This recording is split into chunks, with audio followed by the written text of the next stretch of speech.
नमस्कार, स्वागत है आप सभी का हिस्ट्री 360 चैनल में। मैं रवि कुलरिया, हिस्ट्री लेक्चर राजस्थान से। आज के इस वीडियो में मैं एक बहुत ही अनूठी पुस्तक का रिव्यू करने जा रहा हूं, जिसका नाम है भारतीय इतिहास एवं संस्कृति एनसाइक्लोपीडिया।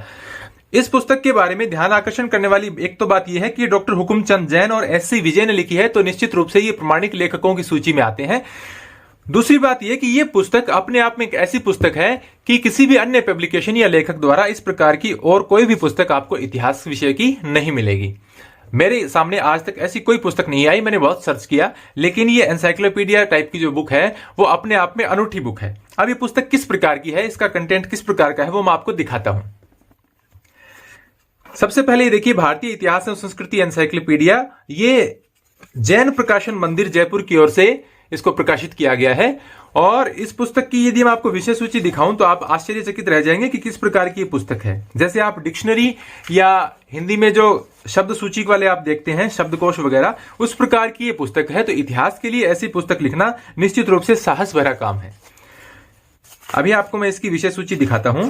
तो इस विषय सूची में देखिए, प्रविष्टि सूची में सबसे पहले है प्राचीन भारत। तो इसमें जो ए, आ, ई, उ, ये आपका जो अक्षर ज्ञान है उसके हिसाब से शब्दों का संचयन किया गया है। जैसे सबसे पहले ए अक्षर पर प्राचीन भारत में अक्रियावाद, अगलसोई, अग्निकुंड, अग्निपुराण, अग्निहोत्र, अग्रहार, अघोरपंथ, ये आप देखते जाइए। ए पर कितने नाम हैं, इनके बारे में विशेष विवरण है। अब ये किस प्रकार से विवरण मैं आपको दिखाता हूं। ये देखिए, ए नाम के शब्दों का किस प्रकार से विवरण दिया गया है, ये आप देख सकते हैं और आप पढ़ सकते हैं कि किस प्रकार से इसमें इनका अर्थ बताया गया है, काफी विस्तार से। तो ये आप एक प्रकार से इतिहास का शब्दकोश कह सकते हैं। फिर उसके बाद में आ पर आपको शब्द मिलेंगे।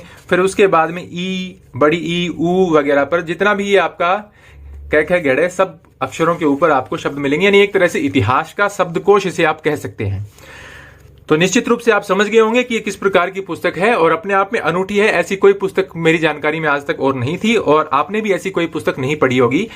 और जैसा कि मैं चैनल पर रिव्यू करता हूं, चैनल का नाम है हिस्ट्री 360, यानी चारों दिशाओं से आपको पुस्तकों का ज्ञान मिलेगा। जितनी भी इतिहास की महत्वपूर्ण पुस्तकें आती हैं उन सब के बारे में मेरा विचार है कि मैं 2021 में ऐसी कोई पुस्तक नहीं छोड़ूं जो इतिहास विषय में विद्यार्थी जिनके बारे में जानना चाहें। तो इसके विषय में भी एक विशेष रिक्वेस्ट आई थी कि इस पुस्तक का रिव्यू करूं, तो मैंने ये पुस्तक मंगवाई और इसको पढ़ा।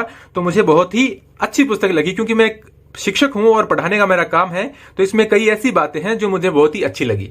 देखिए आप किस प्रकार से कै पर है तो कलिंग युद्ध का विवरण है, कलिंग लिपि है, यानी इसको आपको क्रमबद्ध इतिहास नहीं मिलेगा। इसके अंदर अक्षरों के हिसाब से शब्दकोश इसमें बनाया गया है।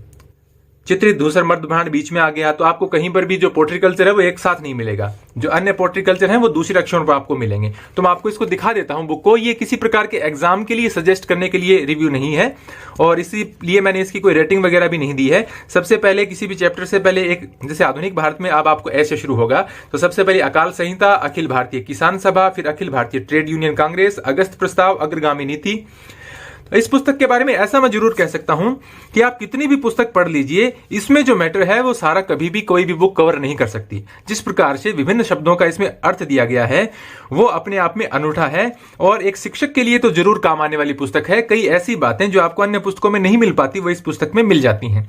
तो मेरे जो चैनल का वीडियो है वो ज्यादातर विद्यार्थी ही देखते हैं, तो विद्यार्थियों के लिए तो मैं ये कहूंगा कि ये पुस्तक ज्यादा इंपॉर्टेंट आप नहीं कह सकते, क्योंकि किसी भी प्रकार के एग्जाम के पॉइंट ऑफ व्यू से तो बिल्कुल नहीं लिखी गई है, लेकिन इसका जो शब्दकोश है वो निश्चित रूप से महत्वपूर्ण है। तो ये मैं कुछ और पेज आपको दिखा देता हूं। जैसे ये तारीख है फिरोज शाही बरनी और अफीफ की ये पुस्तकों के बारे में विवरण दिया गया है। तारीख अकबर शाही, तरीका मोहम्मदिया, ये देखिए आप, झरोखाए दर्शन, ये देखिए। इस प्रकार का कई बातें ऐसी हैं जिनके बारे में पूरा विवरण आपको कहीं पर भी नहीं मिलेगा। जो शब्दों का मतलब है वो आपको और अन्य किसी भी बुक में इस प्रकार का नहीं मिलेगा। जैसे ये ए अक्षर पर मध्यकालीन भारत का दिया गया है।